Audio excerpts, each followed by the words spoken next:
और अक्सर मरीज़ों का अब ये ट्रेंड बन गया, रुझान है कि वो कहते हैं कि डॉक्टर साहब इहो जो है टीका लाओ कि वो फ़ौरन ठीक हो जाऊँ।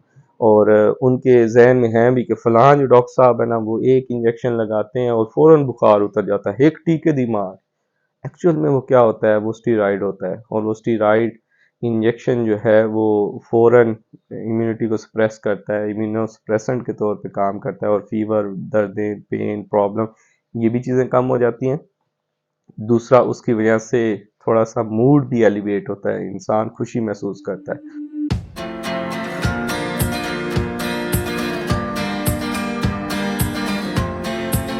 औज़ुबिल्लाहि मिनश्शैतानिर्रजीम, बिस्मिल्लाहिर्रहमानिर्रहीम। मैं हूँ डॉक्टर मोहसिन और ये है माय हेल्थ क्लिनिक। इस वीडियो के अंदर हम बात करेंगे बहुत ही ज़रूरी एक पैगाम और एक मसला जिस पे हम सभी दो चार हैं, और वो है कुछ इंजेक्शन ऐसे हैं कि जिनकी वजह से बहुत सी और अमराज फैलती हैं, जैसे कि शुगर, डायबिटीज़ मेलाइटस। पाकिस्तान में तेज़ी के साथ फैलता हुआ ये मर्ज़ है, और जहाँ जवानों में और 40 साल 35 साल जैसे ही क्रॉस होते हैं तो बहुत से लोग शुगर के मर्ज़ में मुब्तला हो जाते हैं। तो उसमें जहाँ एक वजह सेडेंटरी लाइफस्टाइल है, चलना फिरना या पार्क एक्सरसाइज का रुझान नहीं है, और अगर है तो बहुत मुश्किल है, जा नहीं पाते लोग। और दूसरा, कुछ ट्रेंड ऐसा है कि हर चीज़ पे खाना, हर चीज़ पे रोटी।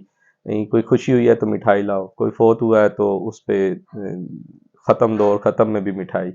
और हर चीज़ में, और हमने वक्त के साथ साथ वो चीज़ें जो हमें लगती थी शायद ये दूध से बनी हुई हैं, जैसे मक्खन है, खोया है, और क्रीम है, मिल्क क्रीम, तो ये सारी चीज़ें शायद दूध से बनी हैं और दूध से बनी हुआ करती थी।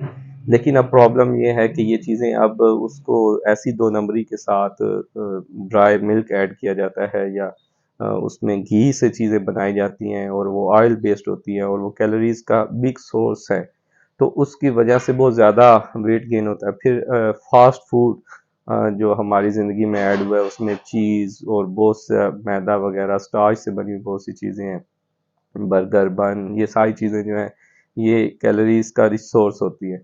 इसके मुतबादल जो पहले था वो फुल आटे की रोटी हुआ करती, गंदम की रोटी हुआ करती थी, जिसके अंदर फाइबर्स होते थे। उनको हज़म करने के लिए जिस्म को खुद मेहनत और कैलोरीज़ बर्न करनी पड़ती थी, और ज़ाहिर है वो पेट भी भर देती थी, और उतनी ही खाई जाती थी जितनी पेट की ज़रूरत है। अब फ़ास्ट फूड, चीनी, शुगर और ये मिठाइयाँ वगैरह जितनी हैं, इसमें जितना कंसंट्रेटेड चीज़ें हैं, सैचुरेटेड चीज़ें हैं, कि उनसे थोड़ी-सी भी आप अगर खा लें तो इतनी ज़्यादा, जैसे समोसा है एक, कितनी ही कैलोरीज़ उसमें ज़्यादा हैं, और हर चीज़ को मिला के एक ऐसा प्रोडक्ट बनाया गया कि जिससे ज़्यादा शायद वो वेट गेन करने के लिए और कुछ ना हो।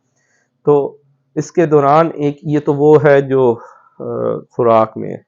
एक ऐसा मसला है कि कुछ इलाकों में या बहुत सी जगहों में पेरिफेरी में स्टीरॉयड के इंजेक्शन लगाए जाते हैं, और अक्सर मरीज़ों का अब ये ट्रेंड बन गया, रुझान है कि वो कहते हैं कि डॉक्टर साहब इहो जो है टीका लाओ कि वो फ़ौरन ठीक हो जाऊँ।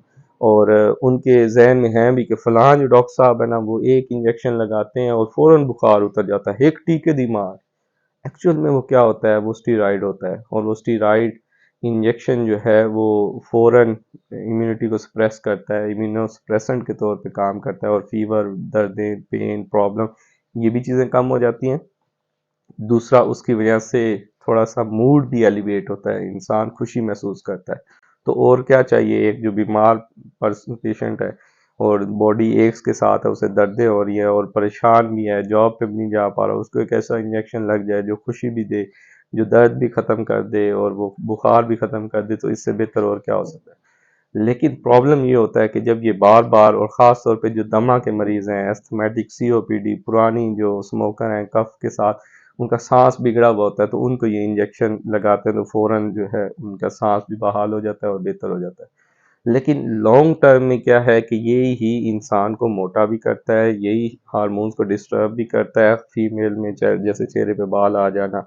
उसके अलावा कुशिंग गाइड सिम्टम जो हैं वो डेवलप करते हैं। उसके अंदर मुँह जो है वो गोल-मटोल, चाँद जैसा चेहरा जिसको कहा जाता है आम तौर पर, लेकिन मून फेस होता है। और दूसरा, बफलो हैम्प, यहाँ पे जैसे बफलो भैंस, गाय की कोहान होती है, इस तरह का वो बन जाता है। उसके अलावा गोल मटोल एक एप्पल शेप में वेट गेन होता है। और उसके साथ फिर लॉन्ग टर्म में शुगर और हार्मोनल प्रॉब्लम्स होते हैं, किडनी फेलियर की तरफ जा रहे होते हैं। तो इसके अंदर ये इंजेक्शन आमतौर पर मजबूरी और लाइफ सेविंग के तौर पे यूज़ किया जाता है, और कभी कभार दिमाग के अंदर सोजिश जब ज़्यादा होती है तो तब यूज़ किया जाता है। लेकिन अगर इसको क्वैकरी में अगर यूज़ किया जाए, और हर मसले के लिए, बुखार अगर वायरल है तो उसने 7 से 10 दिन में ठीक हो जाना होता है। अगर बैक्टीरियल है तो उसको भी इम्यूनिटी के लिए, और एंटीबायोटिक अगर इंडिकेटेड है, बुखार थर्मामीटर पे आ रहा है तो तब एंटीबायोटिक दी जाती है, और प्रॉपर उसका एविडेंस लिया जाता है कि आया ये बुखार किस वजह से है, बॉडी के किस सिस्टम से इन्फेक्शन हुआ है और जिसकी वजह से ये आ रहा है, क्योंकि जड़ को ठीक किया जाए। लेकिन अगर ये करें, और कई दफ़ा ऐसे होता है कि हमारे पास वीडियो और तस्वीरें भी मैं शेयर करता होता हूँ अक्सर, पेशेंट आते हैं दूर दराज से, गरीब और उधर खाना बदोश जो हैं, उनके दिमाग के अंदर यानी क्या हुआ, सर में दाने से निकल रहे थे, और वो क्यों थे, सर में बाज़ का डैंड्रफ होती है या फंगल इन्फेक्शन होता है, उसकी वजह से उन्होंने इंजेक्शन लगवाना बार बार, जब अम्मा जी ने बीमार होना उन्होंने इंजेक्शन लगवा लेना, या हफ्ते के हफ्ते ड्रिप। एक कुछ इलाकों में तो जहाँ पेरिफेरी में मैंने काम किया वहाँ तो एक ड्रिप डे होता था, यानी उन्होंने पूरी जॉब और हर चीज़ की छुट्टी ली हुई होती थी कि आज जो है ना हमने फलां फलां ने ड्रिप लगवानी है, और वो ड्रिप लगवाते थे सारा हफ्ता, फिर ठीक। होता क्या है, उस ड्रिप के अंदर नामक सलाइन, सिंपल सॉल्ट होता है, वाटर होता है, वो एक नीरोबियान का मल्टीविटामिन का इंजेक्शन डालते हैं, और साथ एक डेक्सामेथासोन का इंजेक्शन भी डाल देते हैं। उसकी वजह से वक्ती तौर पे तो बहुत सी चीज़ें होती हैं, लेकिन आपका इम्यून सिस्टम बहुत वीक हो जाता है, और उस इम्यून सिस्टम की वजह से जो हमारी बॉडी का नॉर्मल फ्लोरा है, जो फंगल है, वो भी एक्टिव हो जाता है। और फंगल ऐसा इन्फेक्शन है जो आम एंटीबायोटिक से जो उर्फ आम में यूज़ की जाती है, जैसे अमोक्सिसिलिन है, अमोक्सल ऑगमेंटन, सिप्रोफ्लॉक्सिसिन, ये सारी चीज़ें ये इस पे असर ही नहीं करती।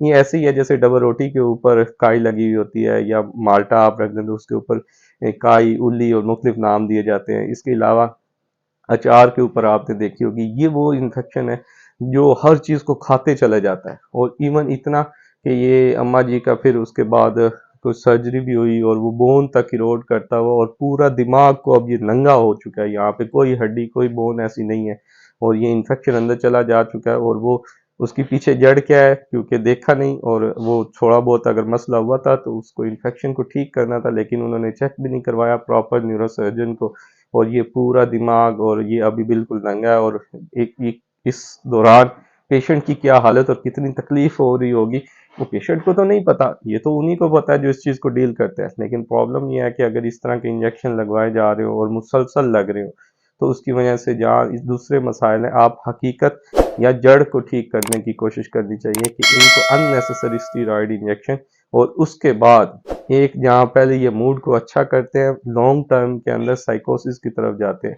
बहुत सारे प्रॉब्लम ज़हनी मसाइल हैं, वो कहते हैं नहीं मुझे बैठे बैठे दीवार पे चीज़ें नज़र आती है, मेरे कानों में आवाज़ें आती हैं, मुझे ऐसे लगता है कि मुझे अम्बिया या लोग आके मेरे से बातें करते हैं, मुझे पैगाम देते हैं। उसके अलावा अजीबो-गरीब उनकी नफ्सियाती मसाइल होने शुरू हो जाते हैं, गुस्सा, चिड़चिड़ापन, छोटी-छोटी बातों पे रोना आना, ये सारी चीज़ें। तो इसके अंदर कोशिश ये करें कि अगर अपना मर्ज़ है, अस्थमा है, तो उसकी प्रॉपर ट्रीटमेंट है, उसको लॉन्ग टर्म में यूज़ करें। अगर कोई ऐसी बीमारी है जो तो ऑटो इम्यून है, उसमें प्रॉपर डोज़ के साथ लेते रहें। लेकिन ये जो कभी-कभार है उसको लेना नहीं चाहिए। जी, ये क्या लोग मज़ाक उड़ाएँगे कि हम लंबे अरसे के लिए दवाई ले रहे हैं, हम कोई ऐसे मरीज़ हैं? हाँ, ऐसा कोई नहीं है, हम नहीं इतनी लंबे अरसे के लिए दवाइयाँ खाते रहें, गंदम कम खाएँ और दवाइयाँ ज़्यादा खाएँ, ऐसा नहीं है, मैं तो नहीं खाता। तो ये अगर मर्ज़ है और वो लाइफ़ लॉन्ग है, आपकी ज़िंदगी का हिस्सा है, साथ-साथ है, तो आपको लेनी है, जैसे कि आप रोटी खाते हैं। लेकिन अगर आपको मर्ज़ नहीं है, तो फिर आप क्यों ले रहे हैं? अगर है, जैसे लोग कहते हैं डॉक्टर साहब वो बीपी थोड़ा बहुत होता है ना, फिर मैं गोली ले लेता हूँ, नहीं होता तो फिर मैं नहीं लेता। या आइदर आप बीपी के पेशेंट हैं या नहीं है। अगर हैं तो आपको दवाई लेनी चाहिए, चाहे बीपी हो या ना हो, क्योंकि उस टाइम के बाद जब आपकी डोज़ का टाइम है तब तक तो एडजस्ट है। उसके बाद जब खाना खाएँगे तो बढ़ जाएगा। इसी तरह शुगर का है, शुगर जब आपने सुबह चेक की तो वो खाली पेट हो सकता है कम हो, और आपकी नॉर्मल भी हो, क्योंकि रात की दवाई का असर चल रहा है। अब जब आप शुगर के खाना खाएँगे, नाश्ता करेंगे तो फिर उसके बाद शुगर बढ़ेगी, क्योंकि लेकिन आपने तो चेक की सुबह और गोली नहीं ली। लेकिन अगर आपके शुगर के पेशेंट हैं तो फिर ये नहीं, आप गोली की डोज़ एडजस्ट कर सकते हैं, आप टाइट्रेट कर सकते हैं, लेकिन बंद नहीं कर सकते, जब तक कि प्रॉपर आपके पास कोई एविडेंस या शवाहिद ना हो। इसी तरह ब्लड प्रेशर का भी है कि आइदर आप ब्लड प्रेशर के मरीज़ हैं या नहीं हैं। अगर हैं तो आपको दवाई लेनी है, और अगर नहीं है तो फिर आप क्यों ले रहे हैं? फिर कभी कभार का क्या सवाल है?